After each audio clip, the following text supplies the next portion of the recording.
This video may contain topics of real first responder experiences, including trauma, PTSD, and critical incidents. Some content may be triggering. If you are struggling or in crisis, please call or text 988 for support. Viewer discretion is advised. Hello, welcome back to Cop Town Podcast. Today we have an extremely interesting guest. His name is Robert Ledogar. Robert, thank you for coming. Thank you, Robert. Thank you. Robert Ledogar served his country for more than 30 years in the military and federal law enforcement, including approximately 25 years as a deputy and supervisory deputy U.S. Marshal.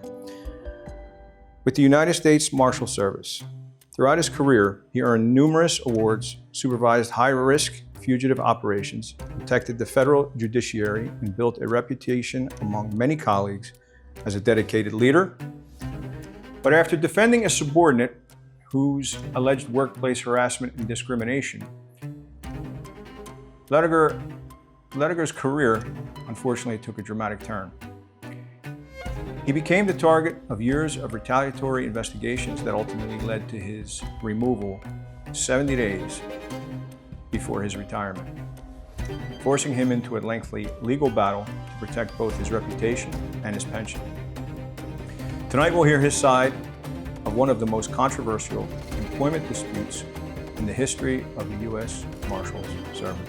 Again, welcome. Welcome, Robert. Thank you for coming in. Yes, sir. Appreciate Thank you you coming all the way down from your home to be on our show. Thank you. Thank you for having me. So, Jose, you want to take it from here? Yeah, so Get you've right been into it? involved in many high-profile criminal and law enforcement investigations, correct? Yes. One of the ones that I watched you on a prior podcast, and you spoke about your interaction with the El Chapo situation and the process of that criminal investigation. Could you give us a little insight exactly what role you played in it and how that went? Sure. So I love it. We're going to come right out. Right out. Out the gate. Yeah, right. Go to the biggest case of my life there, which is, I'm very proud of that, being part of that. And all because I was in Eastern New York, in Brooklyn. So the warrant comes out of Eastern New York, Brooklyn, Long Island division actually have a DEA. And we have a great relationship with those guys. You know, they were great. And the marshals are responsible for all federal warrants, the custodians. But with that, we also have an MOU with DEA and that we would work majority of their fugitive cases.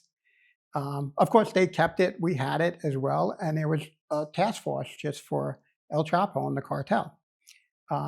We had guys from Brooklyn, Islip, Long Island, over in Mexico. And one of the guys, the case was actually assigned to me as a supervisor. I maintained the case. Wow. And it's amazing when I look back now and I see my name on the paper from the Marshal Service, that it was me, you know?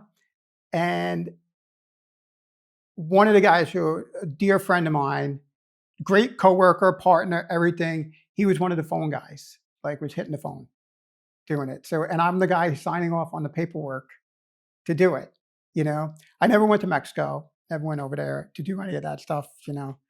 And signing paperwork because we had informants giving us information, you know, working the case. That there's different stages or levels or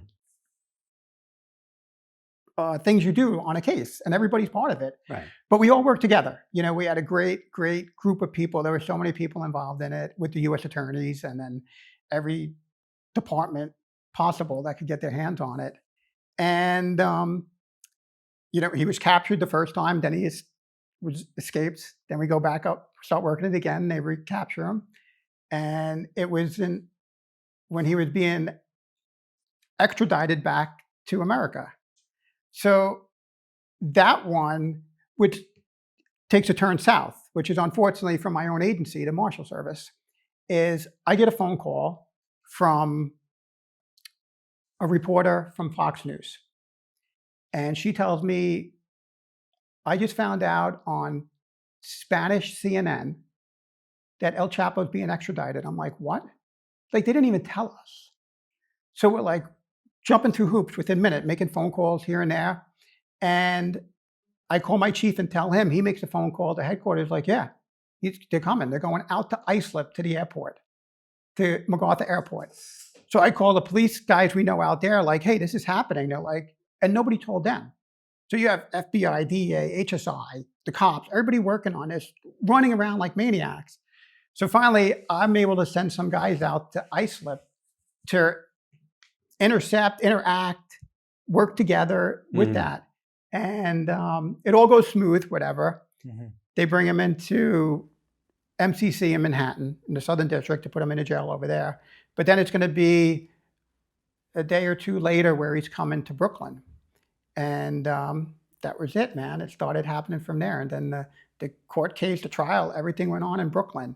And I was right there, part of it. Yeah, front row seat, right? Right there, man. The whole right action. there. It was just unbelievable. I mean, I can go tit for tat with what, what could have been better, should have been better, what was great, what, wasn't.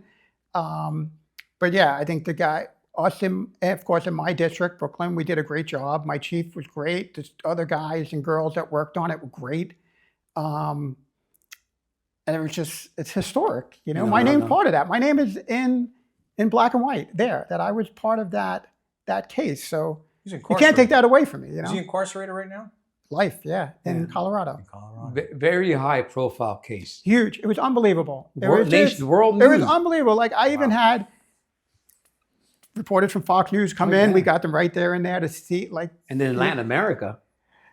It's right there, man. Like, come on. And, look, my wife even came into the courthouse to witness it because. The security must have been insane. Insane. Even the security in the courthouse is insane as it is, but we had to bring in extra guys and put them up on the floor where the trial was taking place, the court every day. Yeah. And then in the courthouse and then the transportating back and forth. So, yeah. Was that one of the highlights of your career? No, but it was a big part of it. I think the biggest arrest, and it wasn't even a physical arrest on my part, was Andre Nevison. So that guy is a complete savage, wanted for homicide, double homicide of his sister and his girlfriend. Murdered them in Brooklyn. And I always like saying this because it's my ego or whatever, is that the case was so stepped on. And we know that as police, everybody had their hands on it, just kept getting turned over and turned over and turned over. And everybody thought the best of the best investigators worked it, So what happened was this guy was constantly getting arrested in Connecticut, Bridgeport, for traffic violations. And then he would just get released because he was coming in and saying, it's not me, when the FBI, the fingerprints would hit. But the Bridgeport PD would let him go. And he'd be like, it's not me. It's not me at all. And like nobody did their due diligence to backtrack. Wait a minute. This guy was wanted for murder. Double murder. Double murder. Ended up in Bridgeport getting stopped by the police for motor vehicle violation. Yes, sir. He pleaded, it's not me, and they just let him go? Yeah, because back in the day, now remember, by the time the prints hit through the system, it's a day or 2 days, they would just let him go. And they're like, we know it's not him, nothing's coming through significant enough to grab him. So it was one day, and it was after Labor Day in 2018, 19, I would say. Before COVID, right? Right before COVID. And it was me in the office the day after Labor Day. Everybody's, making their way back into work. Right. And the guy I worked with, Alex, who was an Army intel specialist, who was, TDY to us through OSADEF, through the National Guard program. And we get the teletype that the FBI numbers match in. Andre Nevison was arrested, but his name is like John Scott. So he's like, so Alex tells me, hey, look, I'm going to run this, do some backtrack, see what it is. And he goes, I know the lieutenant Bridgeport PD. I'll make a phone call. He's in my National Guard unit. I'm like, all right, whatever. So he starts doing it, digging a little bit. An Army intel specialist doing this. It's me and him. And comes back, he's like, it's Andre Nevison. So we get a picture of him and look, and you could see the similarities with the facial structure, but he lost 100, 200 pounds. He used to be a big bodybuilding guy. He was down to skin and bones, looked like a crackhead. So I'm like, holy shit, this is insane. This case is 10, 12, 15 years old. Profiles on America's Most Wanted. John Walsh was all over it, all over New York media, everywhere. And I go into my chief's office, who now my chief and a couple of assistant chiefs and supervisors are planning the El Chapo trial with the transportation, the security. You got both of these things going at the same time? I did both of these. So I tell my chief, I'm like, we're going to arrest Andre Nevison. He's like, whatever, you're full of shit. I'm like, okay. Walk back in the room. Now I have to call Connecticut, get guys from Connecticut to go sit on a house. So it's rolling, it's moving. So I get a deputy out there who we knew from New York was out there. And now I call the Marshal of Connecticut because he used to be a deputy in Brooklyn and we're friends. He's like, what are you doing? What's going on? So I tell him, then I got to tell the task force commander because there's a state nexus to it. It's just happening. So sure as shit, within an hour, I get a phone call from the deputy in Connecticut, 1 under. He's like, you just made my career.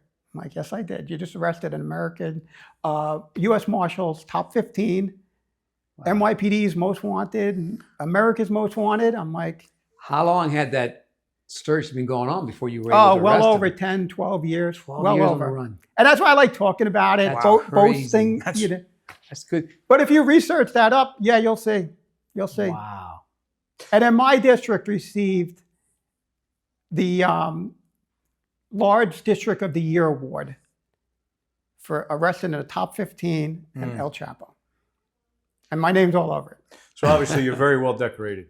Thank you. Yes. Thank you, sir. Before we get into yes. real quick, because of the type of person that El Chapo was and all the horrific stuff that he was known for have done. Yes, sir. Did you ever feel danger or threatened in any manner based on the fact that you were involved in the arrest of this person? No, not Never? at all. No. And when you see him, he just looks like somebody that's working in a bodega. Wow. Little old man. Like you look at him, he just had no muscle bearing to him. He's just out of shape and goofy looking. Nothing. No intimidation whatsoever. Were people nervous about it? Was I chest to chest with him? Yeah. Mm-hmm. I mean, there was comical things said in the cell block. One of the guys, he acted like he didn't speak English. He speaks English. Know. And he's sitting there. One of the guys who worked with me, they're like, El Chapo making wants this. They're like, hey, that's the boss right there. That's El Jefe, pointing to me. He's like, you're El Jefe? I'm like, yeah, I'm the boss. I'm it. But this is in our cell block. So it's amazing how this high profile criminal, global, right? Especially in Mexico, all the crime that he did. And now you're like standing next to him. It's insane when you see that. And then when you see the pictures and even videos of things that happen there that you're like crazy what they do to people. And not even about the drug use. It's just murdering people, the torture, raping girls, women, even just killing animals. Like, what are we doing? And the reality was amazing. It kicked into my wife after the fact when Netflix had Narcos. Yeah. Right. And she's watching Narcos. And then and you lived that. And then now she talks about it. She's like, holy shit. Like you hear people's names on the show, but she heard me years ago on the phone with the guys who were doing the work there about the bad people. And they're like, hey, we're going to put in a paperwork and you have to sign off on this right away so we can do a trap and trace or go up on a phone or do financial checks or all that. You got to sign off on it. I'm like, all right, just send it to me, and I'll sign off. Man. Wow. So you're definitely an asset to your organization. Thank you. Definitely. Thank you. No doubt. Thank you. So it's well documented, everything that you've accomplished in your career. So let's fast forward. 2017, when things started getting a little ugly.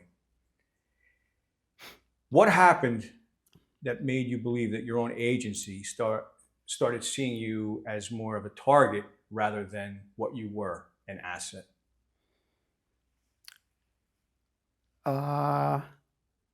It's a tough question to answer, to really try to dive into that one there. But it was when I was labeled a target, charged to sit down with internal affairs, and they came into Brooklyn to talk to us. Mm-hmm. And I originally thought it was just being like as a witness and going in there and sitting down with them and being asked if, I was a racist. Right out of the bat, boom, coming right at it. And it's coming from one of the internal affairs persons, is a female, black girl, Okay. who used to work in Manhattan, Southern District, who knew me. So I'm like, where do you, and then the other one person asking me was a black guy from headquarters who, he was decent. It was the girl that was coming at me hard. And, you know, you say the N-word, which I think is funny that I have to say the N-word, that I can't say the word, but you're telling me that I say it all day long and they have witnesses of people that I said it. And I'm like, how are we going there when 2 years ago, I was your prime witness for the girl who I'm defending for being sexually harassed and bullied. And now it's this. And it was only that, it was when we went into, I was a racist, and they were like, I was friends with my informant.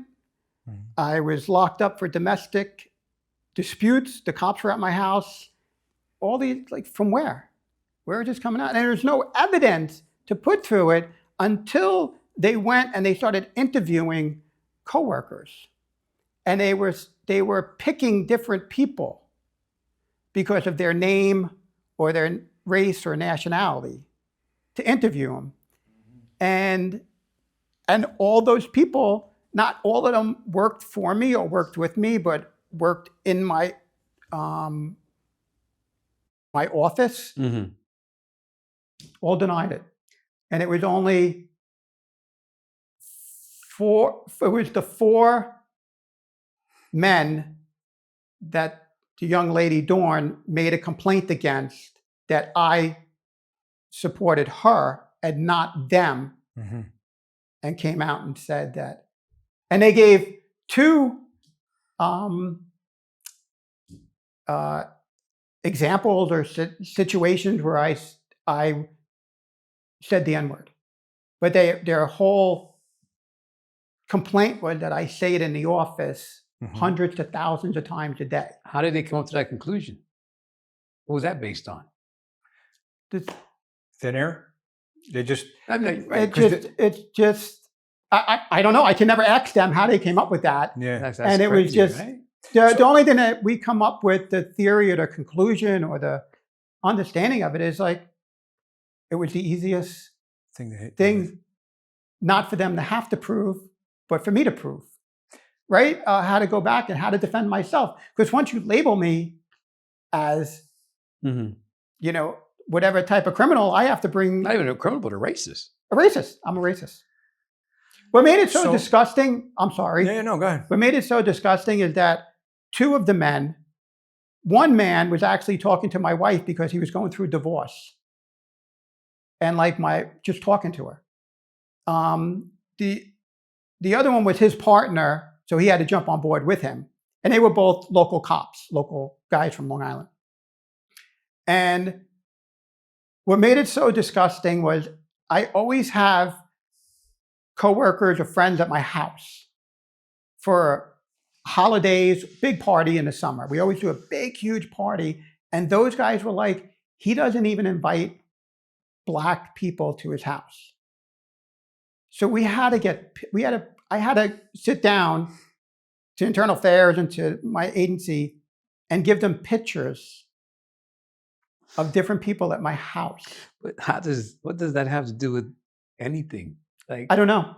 Right? I mean, Joe, like, I don't know. It has nothing to do with anything. And you look at this is why my dislike to Internal Affairs is like, what's the crime? Yeah. Well, but it goes deeper, and you can ask. Well, no, I mean, it's because what was the girl's name? Dawn. And if we can't use Dawn. this, Dawn. Yeah, she's Mahoney. out there. Yeah. And what happened with her exactly? Does it stems from her? Real quick, how long had you been a supervisor? 10 years. Before this happened? 10 years. So you were a supervisor for that specific unit for 10 years before this incident? Yes. Okay. Yes. And sorry, Joe. So no, you said her name was Dawn. Dawn, yes, sir. And something happened with her. Well, I defended her. Yeah, she came forward. Briefly? She came forward in about 2014, 15, that she was being bullied, discriminated, and then it was escalating to assault physical Assault. assault, sexual harassment, and then whatever stuff you could just everything, you know. But the worst was that one guy actually would make her kiss him hello every morning On the lips? on a cheek, just or on a lip, whatever it was. Wait a minute. And other women came into that and said, "Yes, we have to do the same thing." Hold on, wait a This minute, is real the quick. United States Marshals. I'm sorry. This is the Marshals. Yes, sir. So wait a minute. Okay. Was he her supervisor? No, he was a state trooper. So a New York State trooper was making. Who was a supervisor? He had a supervisor level, but he was not her supervisor. So he was not part of the Marshal. He was a state. He was on a trooper. task force. So he was making this U.S. Marshal kiss him in the morning. Every morning when they would meet before their, How did that happen? that was his way, his culture, because he was some type of Spanish. And that's what they do. Is that true? But with your coworker. Relatives. Relatives, Yeah. but not just your coworkers. Every day. But we did see that, Joe, right? I saw two men kiss each other, Yeah, that was kind of weird. which threw me off. Yeah, but anyway, go ahead. Sorry. We didn't do that. But we have seen men kiss each other in the Like- community that we come from. not, We just well, not didn't kiss each other understand like in a romantic way, but No, just an affectionate kiss. like a hello and Right. like, You know, like whatever. a little bit more affectionate than the mobsters you would see in the movie sometimes. Or very. Like not on both cheeks. Like sometimes I saw that one dude and the other dude kiss on the lips. Remember me and you were like, Wait a minute, what kiss the on the hell? lips. Yeah. I don't remember that. But anyway, let's get back to your I don't want to story. say it on camera. But go ahead. I don't know where you was at, brother, but it wasn't. You were standing there next to me. But anyway, so So okay. that comes down, she presents a lot of information, and I'm overwhelmed. And she documents everything, all kinds of incidents here and there. Mhm. So I was like, once that comes to me, I confront the supervisor of the task force there. And he and I are the same. We're equivalent, same pay grades, same titles and that, but he's a headquarters titled person. He works directly for headquarters, but he's in New York. I work for Eastern New York, the district, and I'm assigned to the task force. Both of you were Marshal at the time. Both marshals, yes. Yes. Wow. And he takes a different stance to it and defends the men on the task force. And I'm like, this is going to go bad right away. So he basically defended the defendants in your Yes. case. Yes. And this being, this is 2014, 15, you got like, listen, we just had a federal marshal who's a female, who's an Army veteran, who's been in the district for well over 10, 12, 15 years, Mm-hmm.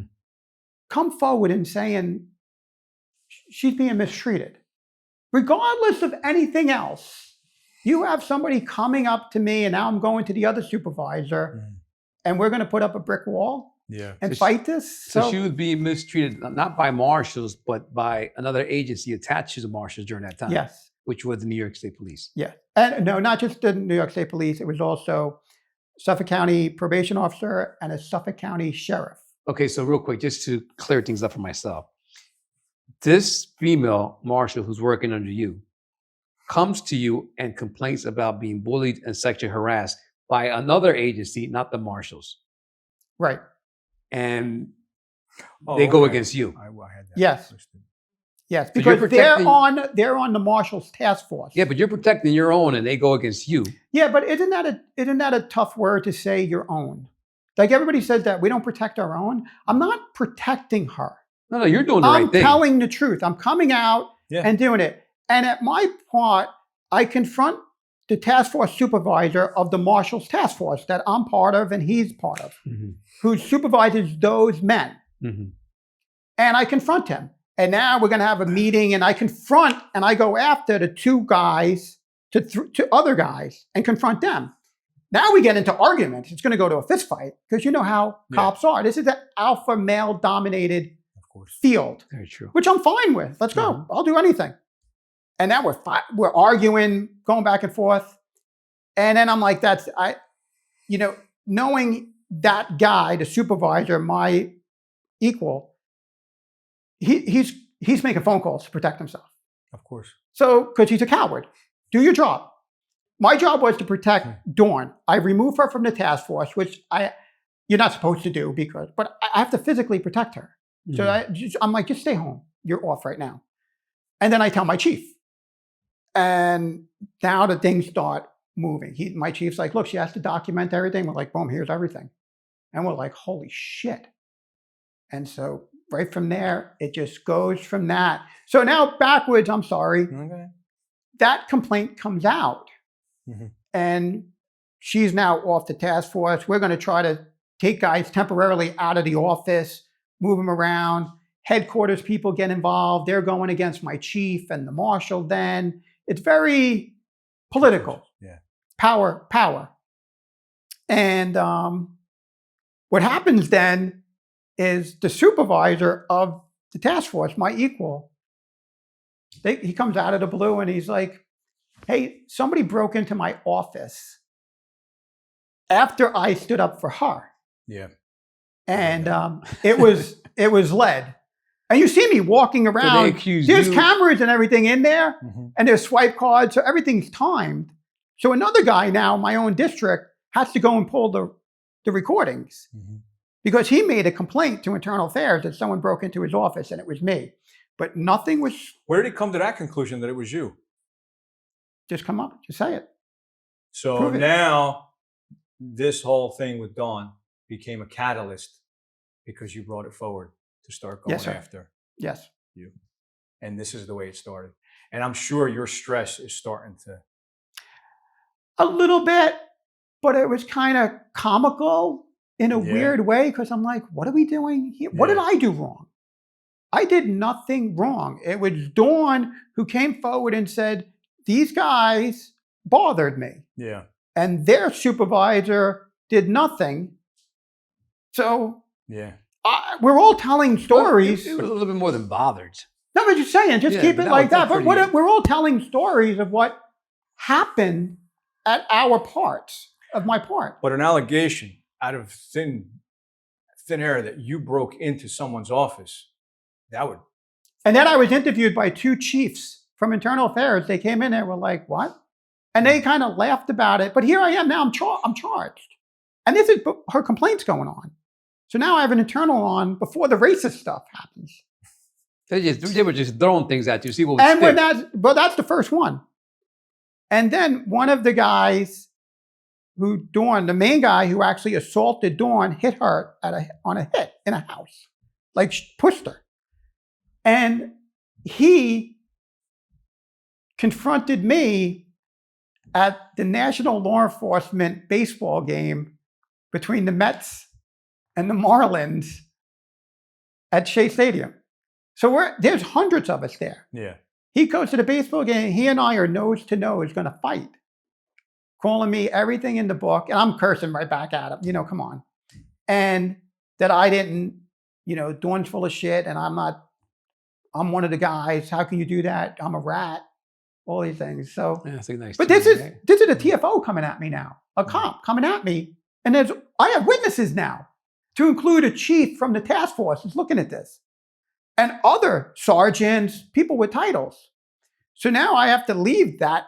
This is the first inning. I leave and I call my chief, who's down at headquarters, just ironically, and he's at a bar with the chief of Internal Affairs, hanging out, because that guy used to be in my office. He was a deputy like us. Now he's working in Internal Affairs. So now he's telling him what's going on with me. Yeah. And they get the chief from Internal Affairs telling my chief for me to document that, put it in an email, and send it to them right away. Did you feel as if you were going to be treated fairly after that? I thought that was the writing on the wall. Like, we know that they're bothering her. If you're coming to pick a fight with me, right, and you showed up with some of your guys from Long Island to intimidate me,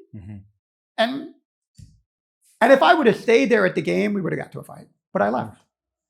Smart move. And then we did that. We put it in writing. And you know what happened with that? Yeah, I was just going to ask. What happened? Nothing at all.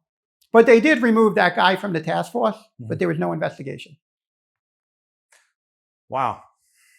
So what happened to the allegation of this guy who stated that you broke into his office? Did Just anything faded happen to away. him? Nothing at all. He's a Not even a false supervisor. statement, anything like that? Nothing. No. So now Nothing. you're starting to think that maybe, right? They're coming Dude, that's after what you. we're assuming. You know, I wouldn't be hoping because I don't know anything. Because then after those 2 incidents, that's when they come at me and they say you're a racist. Mhm. You have a relationship with one of your informants who wound up giving us information. They all knew who my informant was, and you have domestics with your wife. Do you And think- I owned a gym. That's what it was. I owned a gym with my informant because he was an MMA guy. Oh, really? So I owned a gym with him. Do I look like I go to the gym? Do I look like I go to the gym, man? Yeah, So, but you and own then they the do a gym. financial check on me. I own a gym. I own a gym. So here's my own agency doing a financial background check on me to see if I got funds coming in. Because you own a gym. I own a gym. Here's the thing. I always Wait a found minute, I'm like, what the? It's sad. It's very disturbing. It's crazy. It's disappointing. I always found that in situations like this, there could be one or a couple guys pulling the strings of all this. Did you have any inclination who that might have been? We knew headquarters was involved big time because here it is. We have people from the district. Me and Dawn were part of the district and fighting headquarters. Mm-hmm. So the people pulling the strings, the headquarters people, it's called IOD. It's the Investigative Operations Division. It's the biggest division within the Marshal Service. And it's a congressionally funded division because it was created, the regional fugitive task forces under IOD were created after September 11th to go after the worst of the worst. So the money was coming there. So yes, it's a politically groomed group. I see what you're saying. So you don't want to be labeled or identified in anything because you only want to see good things come from the task force. Right. Now when you have this girl coming out saying, So they're protecting Yes. themselves. Yes. Of the, and the easiest way to clean it up is to turn around and be like, look at our supervisor. That's insane.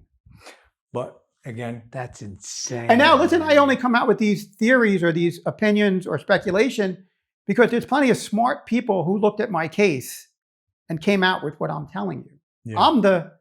I'm too deep into it. So to protect Thank you. themselves, they're going to sacrifice you. Yes. Oh, Yes. Regardless, even Yes. though you've done nothing wrong, you're the one. There was no reason to investigate me. So they're That's- turning everything against you to protect themselves. And now while Internal Affairs is investigating me, they just somehow stumble upon additional things Yeah. that are course. wrongdoing or not of the standards of the Marshal Service. Throw a bunch of shit at the wall, see what Yeah, sticks. exactly. Thank you. Yeah. Yes, sir.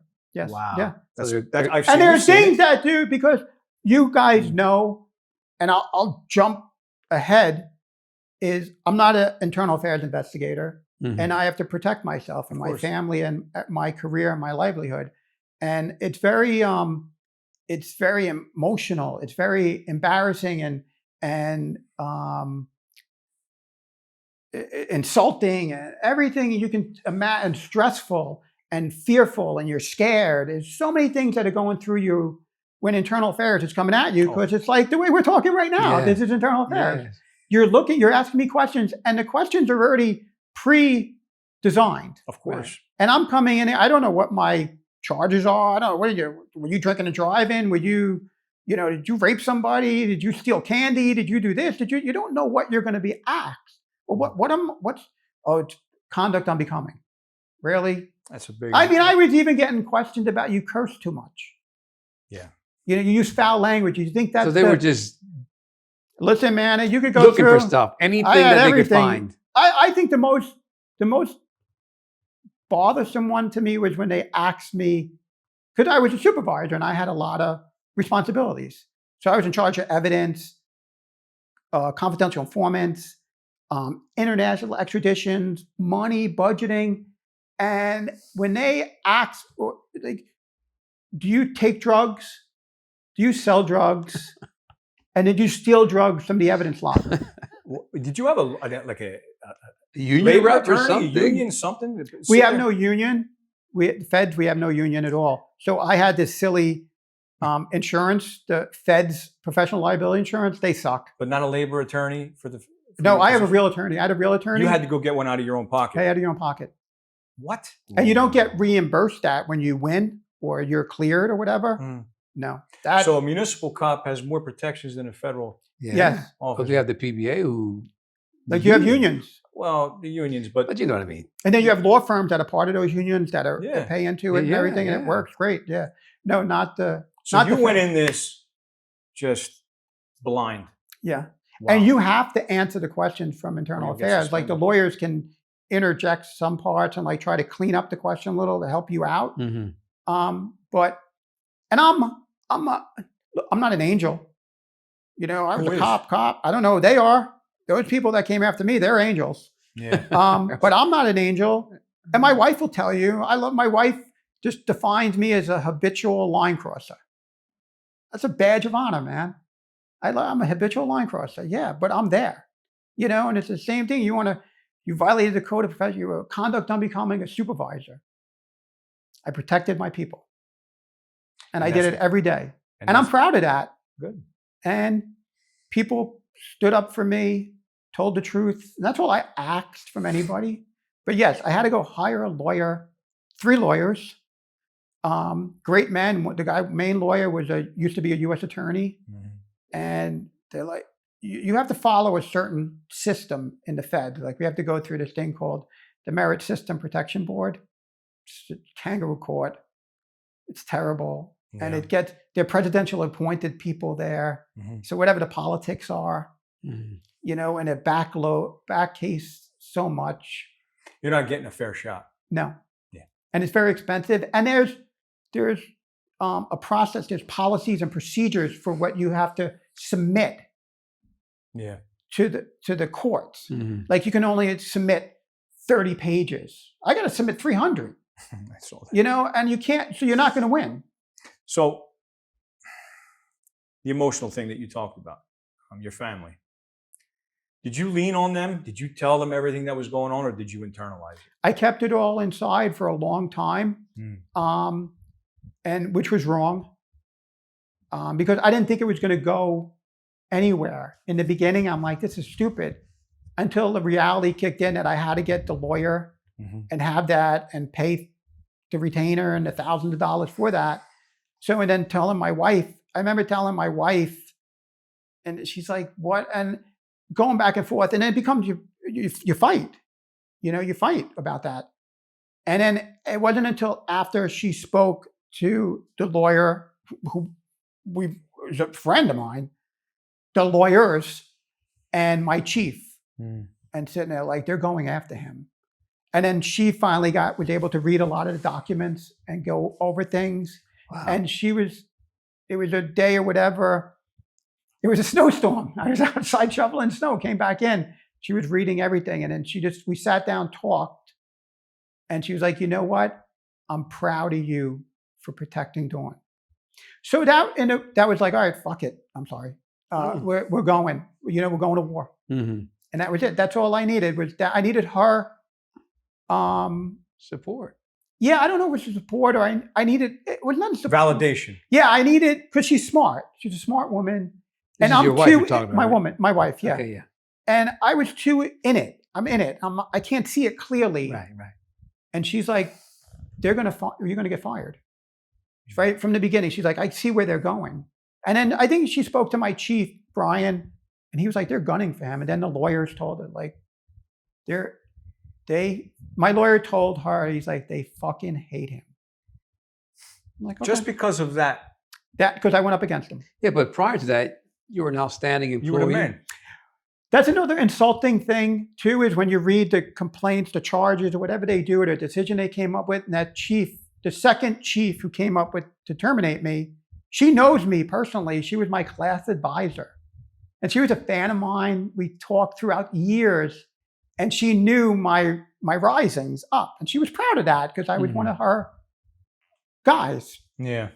And when at the end I see what she writes in there about me, and she puts, the Marshal Service has lost all faith and confidence in you to perform at a satisfactory level. it's a cut and paste statement. Mhm. I'm like, wow, if you would have just read my evidence and saw that for over 20 years, I've been performing at an outstanding level. And you all at headquarters get copies of those evaluations and sign off on it and approve it and put it in my personnel file. Yeah. So it's like, wow, that's how you treat, like, she's almost like at a judge level because you're deciding my life. Politics. Yeah. Politics. Yeah. We talk about this as like a running common theme with our show. Mhm. The brotherhood, Yeah. sisterhood. Does it exist? No. Does it exist? No, it's sad. It's unfortunate, because there's so many people that are, I love this word, disillusioned by the job. And that's in every department. And my chief told me that. And he said, it's like, they're all disillusioned. And I even was disillusioned at times for it too, because I still can't believe what happened to me. And I never thought that they would go out of their way to destroy me like that. And it was all about everything. And I talked to other people who, I was identified or labeled or titled as a whistleblower. Yeah. And I'm one of none in the Marshal Service that came out like this. And I have one of the biggest police foundations in the world supporting me. The National Police Defense Foundation. To back me, if those men and women could see through the words on the paper, better than they know. How did what was your emotional state during the course of all this when all those people that you thought were your friends, your supporters, those people who you looked up to, turned totally against you and tarnished your reputation with your family, your wife, your reputation within the department? How did you feel during the course of that? Well, in the beginning, it was just four guys from Long Island that did it. It was 2 local cops and 2 marshals. And I just knew, 2 of them I was very surprised of because we hung out a lot. Mm-hmm. The other 2 were just cowards, they're phonies and wouldn't expect anything less, they're liars. But the betrayal part of it, like, that's gotta be like. From the agency, it was really disturbing because that's my argument is like, you would want to find the truth. Even if you found something wrong about me, like, hey, listen, they're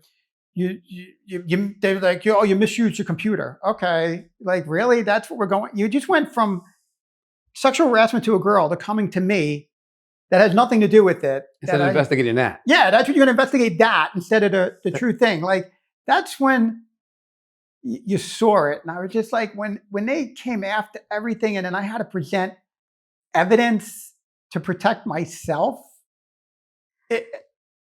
there's no rhyme or reason. There's nothing for it. Especially when everything I was bringing forth, I was clearing myself and answering. We had answers to everything they asked. And it wasn't enough. It wasn't enough. Do you ever have them dreams where you're punching a pillow, but you're not punching it hard enough? That's kind of what you went through. No matter how hard you were punching back, the machine was up against you. And it's funny you say the machine. It's funny hearing it from other cops that know the language now, because that was said to my chief from the then head of general counsel of the lawyers of the Marshal Service, who was telling them, they're like, Led doesn't stand a chance. Like, they were talking off record, which I don't like that, off the record. Like, tell the truth. Yeah. So the lawyer was telling them, like, Led went up against a machine. Wow. And I'm like, but I didn't. Like, I'm like, Yeah. I wasn't looking exposing corruption or stealing money. I was just telling you that just get rid of these 2 guys from the task force. Jeez. Because of what they did. Because of what they did. Like, and then and even take the girl off the task force because she can't do it anymore. But Yeah. And they come after you. Hard. Yeah, man. So 70 days before your retirement, Crazy. Yes, sir. you were ultimately terminated. Yeah, during COVID, that's what really bothers me. It's because we all went through this phoniness of COVID. You have to lock the world down. Sure. The Marshal Service in New York and the task force, they were shut down. They were following New York State rules. Right. Shut it down. Like, they were only going out on emergency cases. They weren't going to court. There was no prisoners getting produced. Nobody was doing investigations. Right. Nothing. And people were they were on a silly schedule of work from home for 2 weeks, come into the office for a week. Like, all this silliness. But Bobby Ledogar is getting fired. He can't testify in court. We lost credibility in him. All these things, and I got terminated during it. And then COVID went on for a good year. It was shut down, and I was fine. So the charge that you were terminated for was what exactly?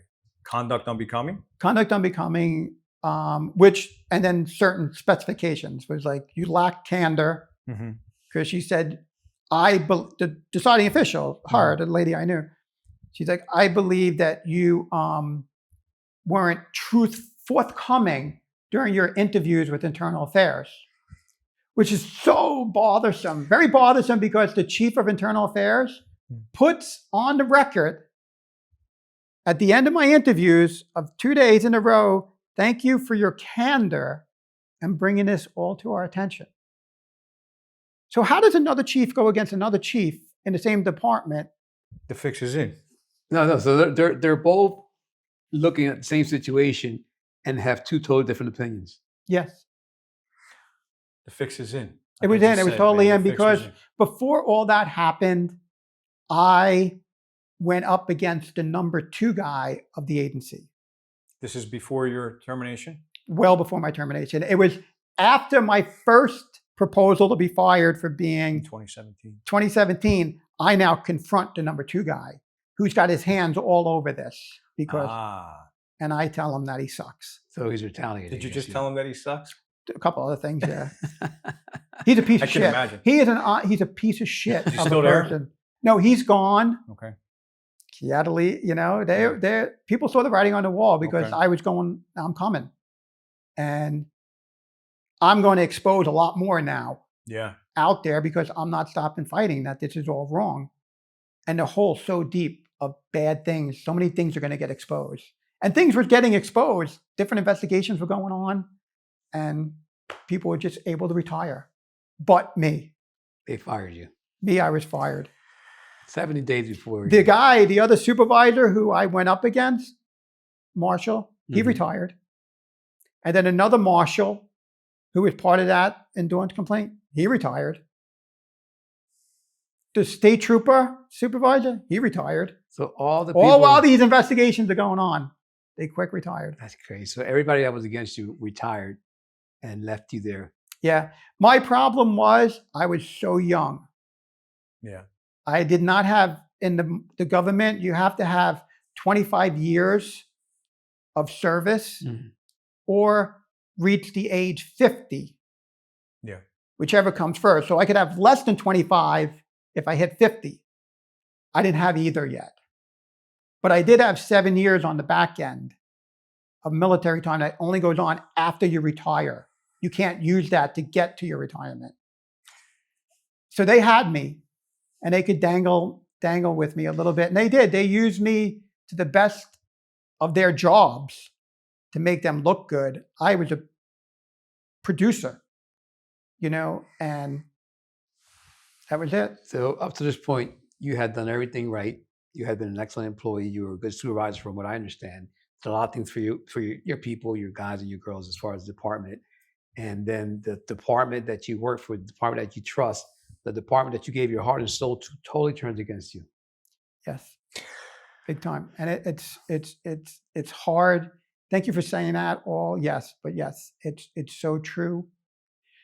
And it just bothers you, like even today I live like with a little fear, scared, like I'm not 100% of a man that I was, like you lose some of that confidence or courage. I still live in a fear mode, afraid of something, of what I don't know. I'm retired now. Right. I'm retired. I didn't get everything that I should have gotten. Yeah, I totally understand that. Like, look, I don't have retirement cards. I don't have that. I'll never be able to retire. I won't have a ceremony or anything like that. I see these people that retire with their ceremonies and that. And one thing that changed my life big time is I had the wall with the pictures and the plaques, and I've accomplished some great things. Got some great plaques and stuff like that. And it was a guy I was in the Navy with, who was a Navy SEAL. And he went on to become a chief in the Marshal Service. We went into the Marshals together. And he was out in California, and they went after him for something totally different, something different. And he got out. But it was one day he called me, and I don't know what it was. And we're talking on the phone. And he's like, I don't have one thing that tells me I was a marshal. Him. And I'm just sitting there and I'm looking down the hallway at all the stuff on the wall. And we had a long talk. I mean, he saved my life. And I went in there, started taking everything off the wall. Went into the cabinets. I took all the mugs out, all that shit that had police stuff on it, marshal stuff. And my mother-in-law lives with us, me and my wife and my mother-in-law.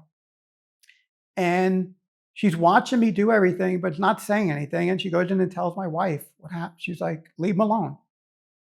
She's like, I have no idea what happened, but leave him alone. Don't say a word to him. Took everything down. I put it in the garage. And I don't know if it was that day or the next day, my wife asked me, what happened? And I was like, I was talking to Keith. And he's, whatever the conversation was, she's like, okay. That was it. You know, so I believed I needed him at that moment. Why it happened, I don't know. But we were in the military together. You have There's a bond. There's a bond there. Like Yeah. there's something there. He's like, you don't need a fucking plaque on the wall that you were a superhero. I'm like, you know, you're so right. And now you go through that same wall and there's still some screws in the wall. I didn't take them out yet though. Just little reminder still. There's something there. Yeah. You know? But my dad is so proud of everything I did. And when you see all these guys walking around with the t-shirts on, this police department, I don't wear anything. Right. But my dad wears those shirts. But he earned them because I did it. He's proud of you. Proud of him. That's all that matters. It's a good feeling. It's sad. But Now, what was the emotional toll that they went through watching you, their son, your wife also watching you, her husband, and anybody else who you loved and cared for? What was their emotional state during the course of watching them come after you so evilly? Which I consider that evil. The way they came after you is evil. Very evil. I don't think it was really my wife only. My mom and dad and my mother-in-law weren't really deeply involved in it. But they were watching us. They saw it and everything, Yeah. but we were just trying to live life that you can. Mm-hmm. It wasn't until after I was fired, during the internals and all that stuff, we're like, this is just terrible. It was when I was fired and out of it, you know, you crash. Of course. And, you know, my wife, it was so odd. She was stronger than me, but through it all, my wife tells people, she's like, I don't know how he can do it. I don't know how he can keep the fight in him. Mm-hmm. She's like, because I would have killed myself. Wow. And you hear people say that, and I'm like, what? Like, no. And then, but you have to provide and protect for your family. Yes. You have to move forward. I'm so embarrassed and ashamed or disappointed in what happened, even in my own opinion of it. It's my own little demons in me. Like, I'm embarrassed of it. Like, to talk to you, I'm embarrassed what you read about me, of what they wrote. But then when you see all these things that other people wrote about me, they put me on this pedestal, and like, I was more than what they say I was. Of course. It's an odd So feeling. there's greater evidence to prove who you really were than who they Portrayed depicted you to be. Yeah. And There's more, yeah. And from what we gathered. but it's very hard to talk about that. Yeah. You know, to go through that. But emotionally, me and my wife were so scared of losing everything. And here I am. I'm not 50 years old. I lost my job. I have no benefits, no pension coming in, no salary coming in. We're in COVID. All the worst of the worst. Like, You got hit. you with a treated me. tsunami. I mean, there's guys go to jail that are treated better than I was. I committed crime. I'm like, for what? You took away everything like that. Yeah. And not even a sympathy. Like, there's nobody consulting me or comforting me or anything from my own age. Like, where's all your bullshit EAP and the ombudsman? Where's these bullshit programs? Yeah. They weren't there for me. Oh, you're the subject now. You're the suspect. Everybody just They Yeah. scatter away from you, right? We saw that, Oh Joe. my God, I But don't what know. happened to me was so much different. Like my lawyers came up and said it, even people in the Marshal Service, when I went through this project, like there's nobody like Bobby Ledogar. Nobody got as many letters of support as him, and all these people coming forward and talking, and all the interviews in Internal Affairs that went against what they were saying. There's nobody that ever did that. They can't prove it. And to still be like this and still have, I have more support today than the agency has employees. Even from outside, people calling me looking for advice and guidance. I mean, That makes you feel good, I'm sure. it's amazing. Right. I mean, I remember I sat down one night with my lawyer, Ray, and we sat there and he just stopped the whole thing. He's like, Bobby, I'm so proud and impressed about you, of your accomplishments and everything you did. He goes, I read over all your stuff. He goes, it's so amazing. Yeah, But it breaks you as a person of course. because it's doing nothing for me now. Yeah, because you worked so hard to build this reputation of being what you swore to be, and they're tearing it down, and then they Ripped fire you. Yeah. And you have to fight to try to get all that you worked so hard for back, and it seems almost impossible at times. Well, I lost my pension. It's millions of dollars gone. And medical benefits. What do I do for my wife? She's on my medical.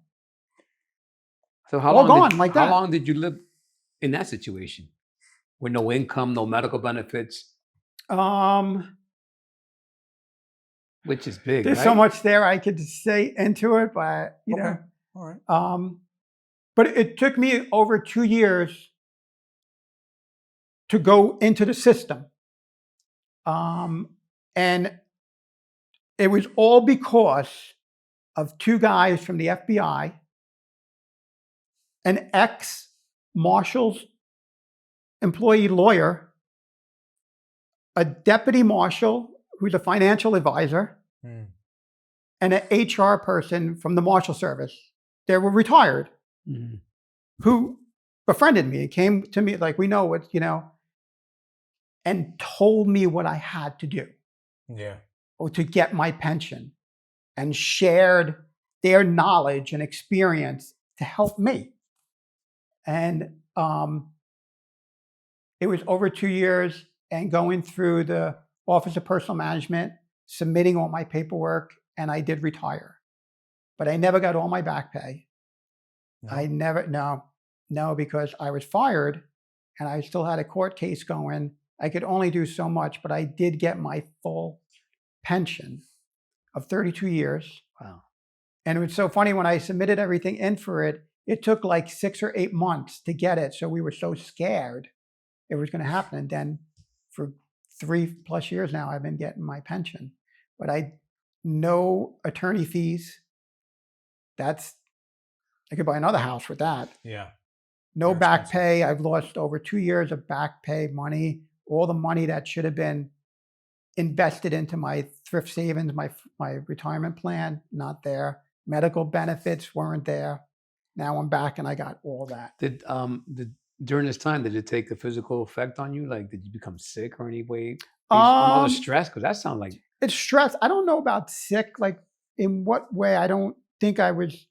like sometimes it affects your health. Well, like eating wise, yeah. Like no, just like in the stress, your blood pressure.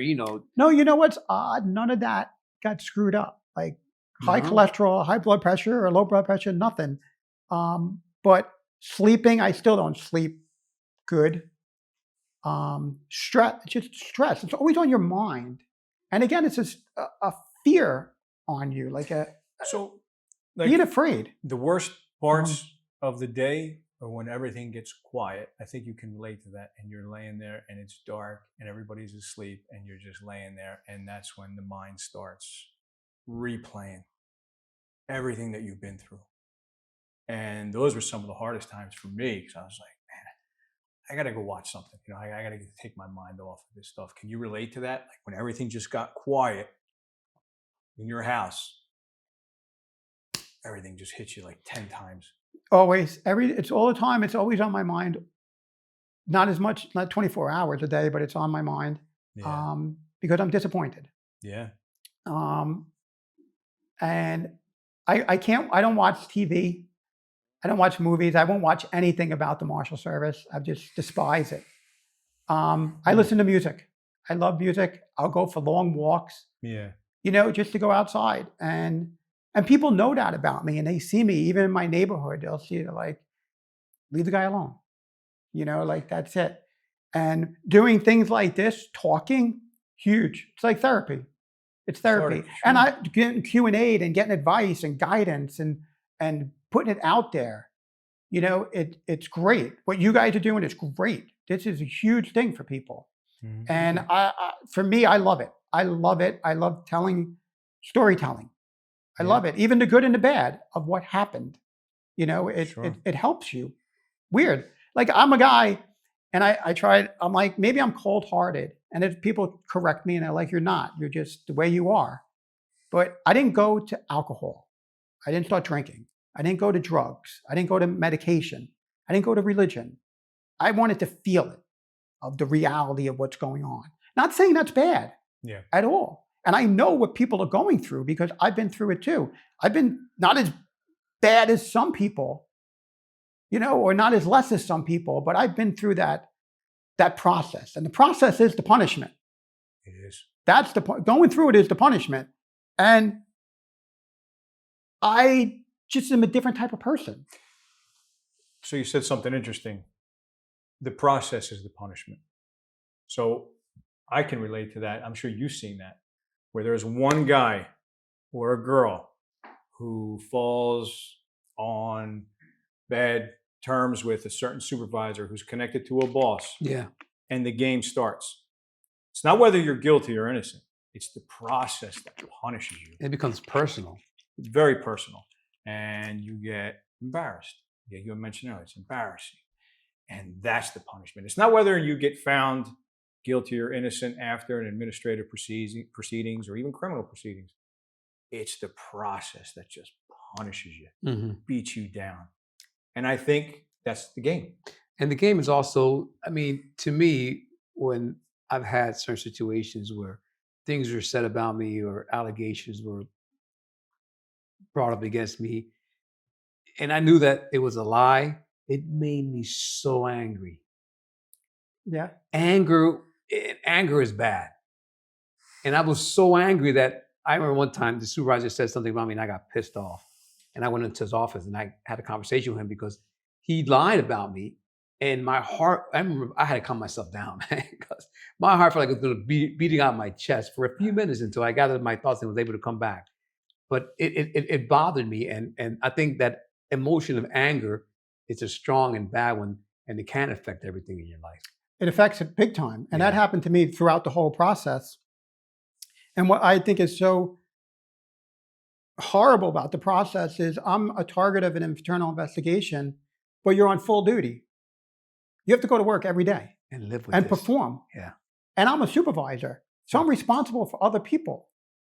And I have to make life decisions right there every day. And I had the greatest job in the world. I was a supervisor in the warrant squad.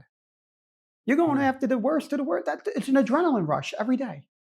There's something happening every day. It's not a scripted job. And different. It's different. And you have people out on the street. You're involved in car chases, fights, breaking doors down, shooting, everything all day long. And there's so many people on your ass looking for answers about in a case.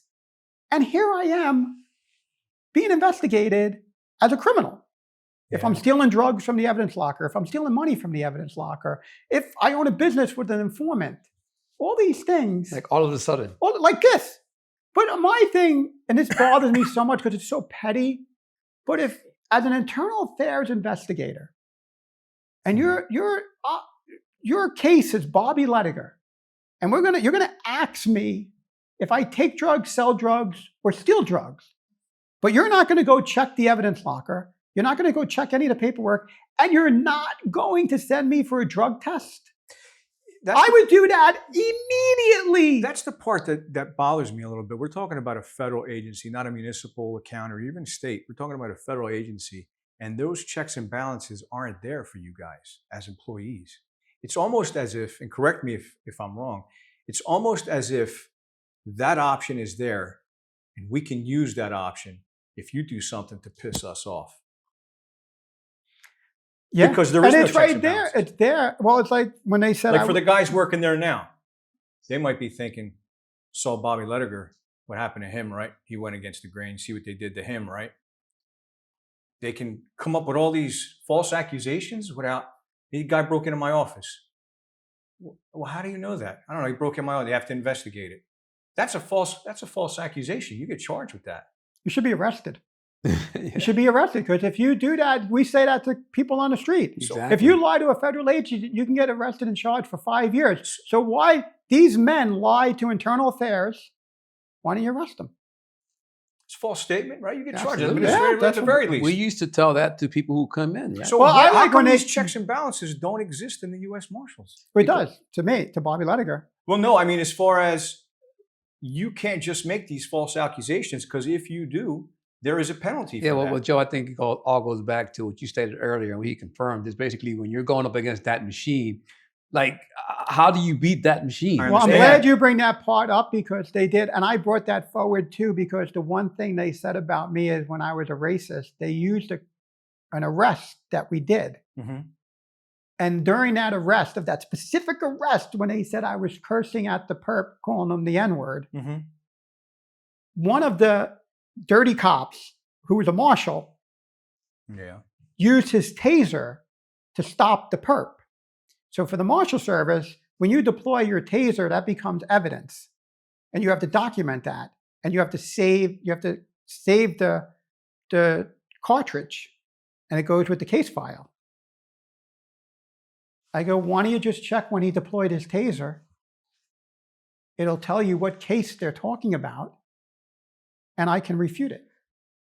Yeah, it seems as Nobody though did it. But we asked for that. No, because that wasn't their interest. Their interest was coming But after you. the answers were there. Yeah. Now no, you no, got absolutely 4 guys colluding and lying that I said the N-word, when we know for a fact the people that you're saying, it's a lie. But we both know, we have Joe. IA Attorney General guidelines for internal affairs Absolutely, yeah. in New Jersey Mhm. that you have to abide Well, look, by. one of the You guys don't have that in the feds. It's crazy. to It's me. That terrible. doesn't make any sense. So you guys Terrible. don't have those kind of. No, it's terrible. So how does And the that best is the lead investigator, one of the lead investigators on my case, Mhm. held on to my case. You're supposed to have it move forward within 90 days or 45, 90 days, something like that. whatever the silliness. Mhm. Didn't have, this guy kept my case open while he went temporary duty for 6 months and left me lingering. So now in the Marshal Wait a Service, minute, wait a minute. So he started your investigation and then went temporary duty for 6 months. 6 months, And maybe just longer. left you. Left behind. No answers. And now when you're under internal in the Marshal Service, you cannot get promoted. Right. You can't go on like a special assignment or anything like that because you're a target of an You investigation. can't even retire if you want to retire, right? At that point, You can retire. because in another department you couldn't, right? If you had Alex. Yeah, charges guys against you. guys were running for the door to retire before that. Yeah. Wow. So how Joe, you got a question real quick? You wanna No, ask? no, go ahead. How based on everything you experienced up to this point, how do you feel about the U.S. Marshals today? The job I did was then to today, it's totally I different. mean, as an organization itself, based on what you experienced. Well, they changed their things. I'm not impressed. And people call me. I was on the phone the other day with a young lady because she was given, not even doesn't even know me, but another person knows me, like, talk to Bobby Ledogar. And she's like, look, I think I want to go to the Marshals. I'm like, I'll try to help you. I said, but you should go to HSI or FBI, go to another agency because she wants to do a special thing. And I'm like, you're just better. I think today the Marshals, unfortunately, because the people that are in position today were bad yesterday. Of course. So now they've risen up and they played this whole game, the DEI game. So you have all these minorities, so say it, in charge, and they're racist. I'll blatantly say it, they're racist. They're reverse racism where you're going after white people or light-skinned people or somebody who isn't in your group. And it's a fact because people are calling me today that they're getting jammed up in internal affairs and they're all white or they're a female. It's just odd. So I'm like, I listen to this and tell them you need a lawyer don't rely on this or that. So I don't like it.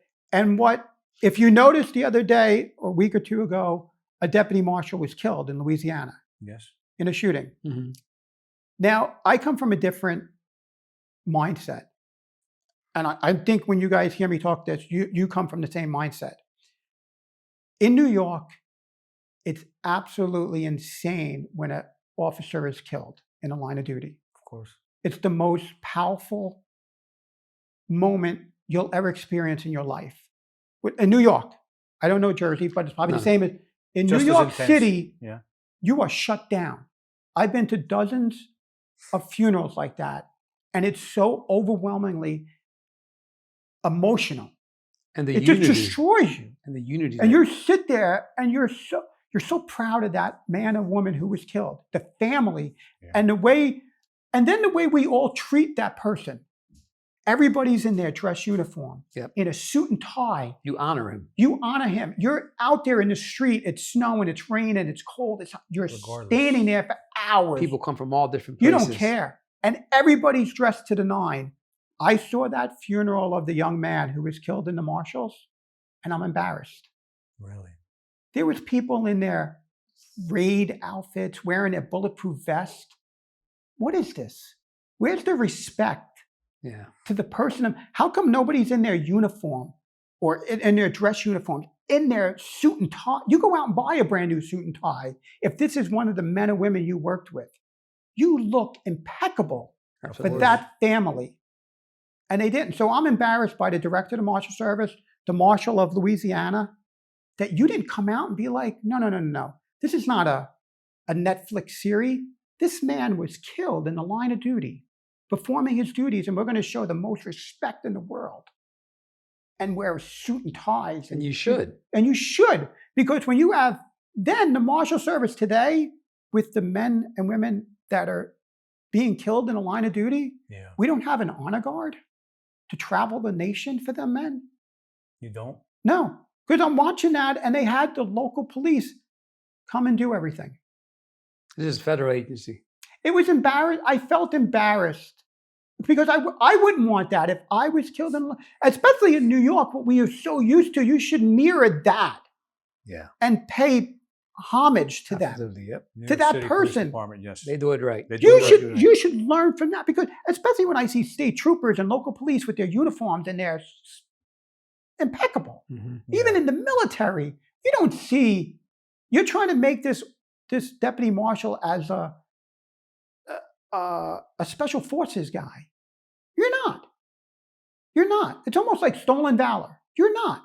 Yeah. You don't see Navy SEALs or Army Rangers or Delta guys in their uniform, in their war clothes. They're in their uniform, to pay respect to the person who was fallen. And I look at the Marshal Service, I go, you embarrass yourselves. Morals and standards are. It went down. That's what it is. Yeah. So you went from loving your job at one point. Loved it. I loved what I did, and I never thought I would, but I did. But you did, to where you are now. You're actually talking people out of possibly going to that place to work. Unfortunately, yes. Unfortunately, yes. Which is sad. Yes. Very sad, yeah.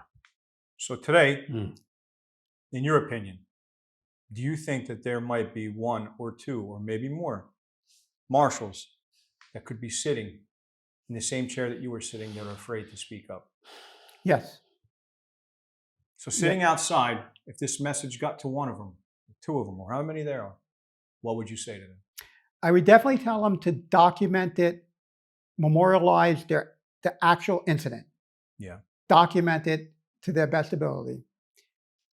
Research your agency policy, the marshal policies, about anything that the topic is. Contact a lawyer. Any specific, is there a lawyer that, obviously your agency didn't provide lawyers for you. They no, had to none go at all. find them on their own. You have to find, you know how I found my lawyer? No. A public defender in the courthouse, the federal public defender. His name is Peter Kirsheimer. Great man. Yeah.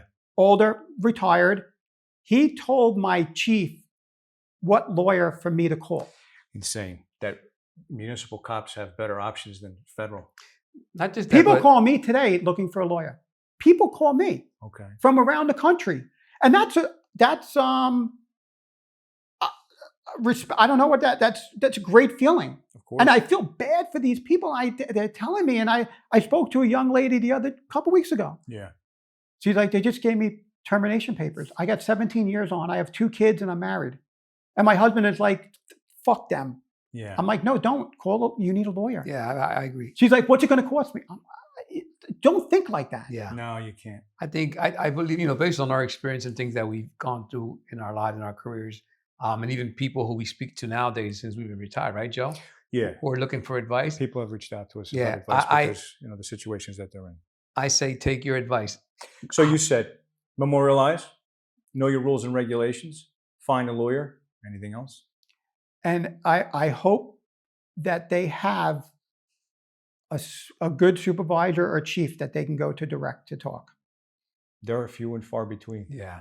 Listen, in Brooklyn, I had the greatest chief in the world when I retired. Well, And you're ready, me and him, a great friend. I had great coworkers and partners that I worked with in Brooklyn, and as well as on the task force. Like in New York City and Long Island, there was great cops, my partners, before I was a supervisor on the task force. Unbelievable people. Now, if somebody was to walk in internal affairs ready for an interview, what would you tell them? That's a tough one, right? That's really hard because you have to answer the questions. Yeah. But I would just answer the question. Don't elaborate. Truthfully, honestly. And have your lawyer with you. absolutely. I thought I was going to say, make sure you get a good lawyer and have that lawyer with you during the course of that interview, because it's the best way to go. Because as investigators, interviewers, interrogators, like you said, when you're in that chair and you're afraid and you're not sure what's going on and they're coming after you to intentionally make you seem like a bad person, you're not ready for that. Who's ready for that? Nobody's ready for it. And Nobody's then when the ready for that. questions start coming at you, they're very personal. And you become very angry. Sure. Well, that's the game. Emotional. And very emotional. Mhm. Yeah. And you become hot, you get a hot head. I mean, the questions they asked me, they brought my wife into it. What? They brought my wife into it. Huh. They sat there, they were like, your informant, does your informant date your wife? Did your informant have sex with your wife? Yeah. You read So, it, you know read what? it. I glossed over that. I might have missed that part. But with my But informant. that would have probably taken me out. I would have probably flipped that table. I think anybody, bro. But that's the game. That's what they want you to do. And then they want to fight with you back. The Sure. investigator, like they want to argue with you. And my lawyers are Yeah. like, stop, that's enough, we're done. And they're like, you don't tell, and like they want to get, I love you, like they want to get chesty with you, like they tough guy. Like, are you kidding You're not me? a tough guy, right? We're all adults and you're at where's your evidence at all? But why would you even come out with these questions and ask us about that? Well, something you and I spoke about off camera earlier, and I know you're passionate about it because I can see it when you're speaking about it, is how these individuals who are in these organizations, law enforcement, whatever it may be, and they're going through the course and going along with the way things are done, right? And then they know that is wrong during the course of them being in it. And then they retire or they step away from it. And now it's the most evil thing out there, right? Right. How do you feel about that? I can't stand those people. I can't stand the people that yesterday they were on the job and it was the best thing in the world and they have nothing to say. And today they're retired and they're going to critique and criticize and characterize everything that's going wrong yesterday. But you were the one that was making it wrong. Right. Yeah. So no, I don't want to listen to that person. I don't listen to them. I don't listen. I don't Monday morning quarterback because I've been involved in situations. Sure. It's happened to me. So you're not there when it's happening. So I don't appreciate when somebody who's not there, who's now retired and doesn't have to worry about it and comfortably collecting his pension. Right, because there's no consequence. There's no recourse. Of course. So There's nothing there. now So- they can actually speak. And their you're mind. not relevant to it. I've lost relevancy. I'm not relevant anymore. I'm not part of the job anymore. So it's hard to go back. Like We're not relevant either. Right? Listen, Yeah, you're not totally relevant. irrelevant. I was irrelevant when I was there, and I'm totally irrelevant now. Totally But see, irrelevant. that's the thing that I've noticed too. Yeah. Is some of the little chirps in the background that I hear about what we're doing here. Yeah, It's from guys who are no longer relevant, but try to remain relevant by, hey, talking shit or whatever they do, But a lot of them were like that behind That's closed who they doors. are. That's who they Well, are. I love the people You know. behind closed doors. Have some courage. Come forward. Yeah, there's. And I wasn't looking to be a hero. I just told the truth. Yeah. This girl worked for me, and I had to come out and tell the truth. The same thing with all my interviews and all these investigations against me. I just told you the truth. This is it. And then here's my evidence. Here's all the stuff. Go ahead. Go ahead. No, it's seeing what we've seen, what I've seen, and I was with Jose for a long time. All our career, basically, for and the academy. I would never, ever, whatever investigation might have came my way and involved a police officer or even a police aide, dispatchers, never once would I use those tactics on anyone. We never did that. Because, and I've said this, but you got to go home and you got to look at yourself in the mirror. Like, how do you lack so much compassion? Although the job has to be done, there are ways to do it professionally without stooping to that level. And to hear that that's going on a federal level is very discouraging. Yeah. And it goes on with every agency, because I hear it from the same people from different agencies, and I'm called from people from other agencies that need help and advice. See, we would think, hey man, we're from the city. It's rough. But you know what? Them guys up top, the federal levels, they know how to handle their shit. Yeah, we believe that, right? That's the way I thought. The FBI. Not anymore. I mean, I haven't thought like that in years, right? Yeah. That's the way I think. Those guys got I their always shit thought that together. too, right? You're always impressed. The higher you go, the better it is. Seems like the higher you go, the worse it is. Yeah, I question everybody now. I have no, I don't know if respect's the right word, but I remember coming up, even in the military, you looked up and you were impressed and intimidated and respected a title, a chief, or, an officer, or even today, a lawyer, a judge. Like, wow, you couldn't believe, like, they're smarter than me. They're not. No, they're not at all. I think based on our experiences and our careers, and especially what you went through and some of what we went through, I think we become very less trusting of anything out there nowadays. Well, I read a quote. I love quotes. Yeah. And they motivate you, in your own mind.